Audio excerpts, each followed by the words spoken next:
Welcome. In this video, I will show you how to set up focus and do not disturb modes on iPad 13 2026.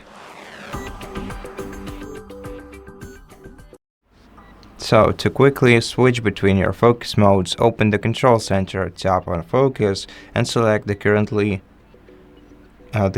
focus mode that you want to use. If you want to create a new customized focus mode, you can tap New Focus at the bottom. This will redirect you to the focus section in your settings, where you'll be able to select the kind of focus that you want to create. For example, the fitness focus, which we can customize by allowing people and applications that can interrupt us during this process, as well as customizing the screens and setting a schedule. And to switch to the newly created fitness focus, simply tap right here and select fitness. And that's it.